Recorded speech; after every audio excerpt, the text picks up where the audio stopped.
My last set for group number 3. Of course, you can see it up there.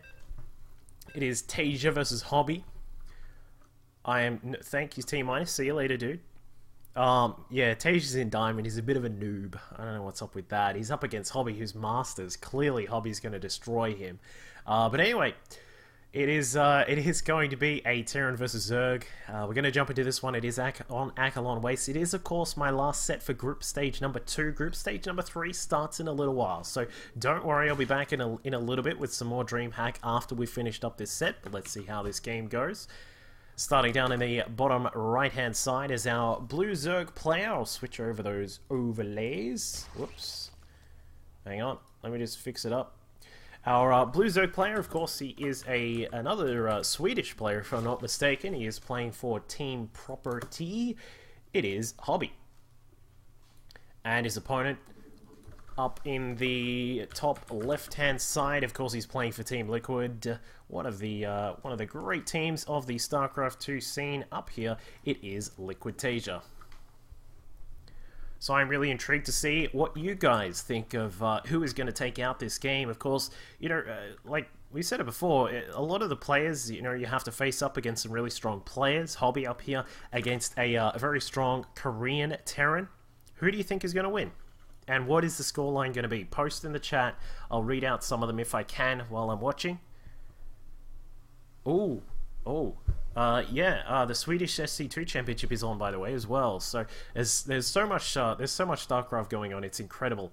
It's all sorts of stuff going on right now. But as we can see, HoBbe going to scout out. He's just being very careful, wants to scout through and see what's happening here. He actually, it's interesting to see that you don't really get vision on just inside that little bit here. As you can see, that sort of space is actually not revealed. So there's a little pro tip for any of the Terran players. If you're ever wanting to proxy racks or anything, put it in there. It's actually a really cool spot. But HoBbe going to go for a hatchery first. We'll probably see the gas come up in a second, or in fact the pool first, and then into the gas most likely, upon scouting out that, or actually he scouted out that TaeJa is not getting his own gas, so there isn't going to be any Reaper pressure. It's probably just going to be a 1-Rax expand from TaeJa, and that is exactly what he's going to do. Throws down that natural command center here. A 2-0 from TaeJa from Irony87.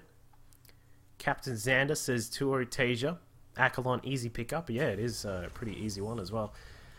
But as you can see, TaeJa's going to open us up with a pretty nice little economic-based build here. The 1-Rax into the expansion, while HoBbe looks to set up his own economy in and try and put it in a pretty good spot here. TaeJa with some SCV harassment, just poking away at those minerals.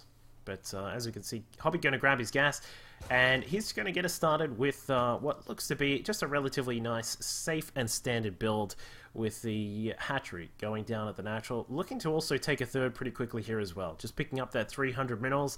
He's going to get all that prepared. TaeJa, no doubt, will probably see a bunker from him just sitting out here. Then he'll look to try and set up the wall as well. Just your normal sort of wall, just sort of sits roughly like that. You know, obviously that's a rough representation of what it looks like, but that is probably what we'll see from TaeJa very soon. He does have double gas inside the main base, so we'll probably see him switch everything over and get started with a factory and a reactor for those reacted Hellions as well. Just all normal sorts of play here from TaeJa. So shout out to all the Swedish folks who have tuned in to watch their good friend HoBbe play here. I hope it's pronounced HoBbe. Is it HoBbe? I'm assuming it is, just because it's double B. Anyway, TaeJa gonna start that wall off here. We got a factory on the way. Reactor just around about halfway built there, so nicely timed by TaeJa. It should finish up at around about the same time as the factory as well. HoBbe? Is it just HoBbe? Oh, I'm sorry. I didn't realize. HoDor. Yeah, that's true. It should be HoDor. Oh, it's HoBbe. Alright, sorry guys. I didn't realize. See, if it was like it was a little bit more English word, I would have assumed that it would be HoBbe. But anyway, queens are now out. We've got 3 queens in total.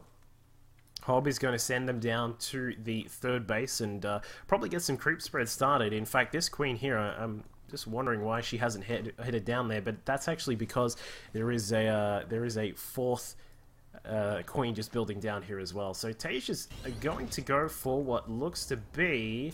I'm going to assume this is a Hellion drop build coming out of him, just because we've got a few Hellions out on the map. Lings are going to spot that. This is also a little pro tip for you guys who likes to... you know, take advantage of the map as much as you can. Send a Ling up here and put it on hold position. It's a really good way to get some scouting out of the map. Even though the Xel'Naga watchtowers are gone, you can still get a little bit of vision here. If you put a Ling down, or even a Marine or something like that, if you're a Terran player or a Protoss, you can throw a Stalker there or something like that and get some vision going. But TaeJa looks like it is going to be... In fact, it's a Banshee build. Wow. TaeJa bringing out he's bringing out a little bit of an old school build here. I'm sure the Terran players will remember this one. It's a build where pretty much the standard for TVZ in Wings of Liberty was you would get some of these Hellions out, pressure with the Hellions, transition into Banshees. And we'll see how HoBbe is going to deal with this, because he does have to worry about the fact that there could be those Banshees. But it looks like he is well prepared. He did see the starport there with the tech lab, and he saw even the third command center as well. So he's got a Spore Crawler in each of his mineral lines here, except for the main base. He hasn't got one there, but not to worry. There is a Queen there. And now, this is so old school from TaeJa here. Just no Hellbats, no Widow Mines, no drops or anything like that. And he is now going to move across with his first Banshee. So he's going to be looking to put some harassment on these Queens. But HoBbe, well prepared, has got these roaches out. It looks like one of the Queens will go down, and now with one of the Queens out of action, it looks like TaeJa may be able to get some more damage done. But no, I thought he was going to come in and kill off that last Queen, but he decided not to. So... you know, could this be a sign that TaeJa wants to say he wants to, you know, prepare for possible Banshee builds once that patch hits? I know some of you guys were talking about it before. We've got a patch that's coming out very soon where Hellbats get a nerf and Banshees get a buff. Do you reckon this may be TaeJa just playing around with something to get prepared for that, or is he just trying out something a little bit different to catch his opponent off? It is a interesting proposition to think about that. But as we can see, HoBbe has got his third and fourth gas operational. In fact, 5 in total. We're missing one inside the main. I'm not exactly sure if that's intentional or not, but he does seem to have forgotten about that one in there. We'll probably see that come up soon. 4th hatchery on the way. Baneling Nest is prepared as well, and +1 to melee attacks and missile attacks as well. Wow, a little bit of a different style there from HoBbe, just going for both attack upgrades here. So we may see a timing attack come out from him, but the fact that he's tearing down these rocks says to me that he might be looking to expand, but there are 13 roaches on the way. So he is actually going to go for the 3 base roach and Bane push, it would seem. What he will need to do is clear out these silly little Hellions at the front, and what I would like to see is that Banshee go down as well. Yeah, nicely done. So we see that TaeJa is forced back for the moment. There is a scan inside the main base. He's going to see the 2 Evo chambers pulsating there, and also the large amount of roaches that have now come out. So TaeJa has seen what's going on. He's got 2 tanks. He's got some bunkers now building as well. Extra reactors on those barracks there are going to help out with the production. We've also got a couple of bunkers here at the 3rd base to prepare for this as well. So TaeJa is just making sure he's prepared, because it looks very, very much like HoBbe is going to go for a big attack here. We've got 22 Lings now on the way. The +1 to attack on these missile weapon roaches is now kicking in. We can also see that the +1 to the melee attacks is also done. But TaeJa, he has such good preparations here. He's scrambled out the bunkers. He's gotten those 3 siege tanks prepared. You know, it's a pretty good position to have these tanks here, but I think maybe one just down here so they get a little bit more range on shooting any units just past the rocks would be also quite nice. But HoBbe getting prepared for the attack. I don't think we have centrifugal hooks. Oh, we do, sorry. We do have centrifugal hooks. 22 Banelings now morphing in, and this is going to be very, very interesting to see how HoBbe proceeds with this attack. Rock's going to be torn down now. This is what I'm talking about with, if there was a tank just here, he would be able to shoot these roaches, but unfortunately it's not just down there. So HoBbe is now going to come through. Another 14 Banelings are now morphing in. There are going to be 36 Banelings out of the map. This is going to be a huge attack coming in from HoBbe. He does have a 4th hatchery now up and running, so, sorry, a 5th hatchery, a 4th base now up and running, but here we go. Roaches running in first. The Banelings coming in shortly behind. The Banelings not really getting any damage done. TaeJa trying to target down some of the Banes. Very nicely done by the Terran player there, and, well, that's that. That was that attack deflected, and HoBbe is forced to head back home.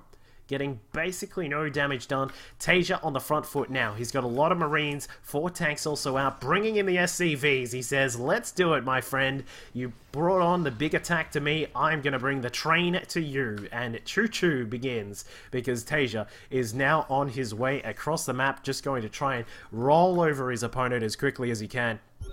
And it looks as if, well, we'll find out if HoBbe is going to be able to defend this, but I don't think so. The Bane's morphing in just a little bit too late. While we do have a wall up here, it's not going to do too much because there are just too many units, too many SCVs also here to help out as well. And, well, the Banelings get a little bit of damage done, and TaeJa loses quite a lot of his Marines, but other than that, there is nothing else left for the Swedish Zerg player there. So game number 1 does go the way of our Korean Terran player, so we see TaeJa take the victory.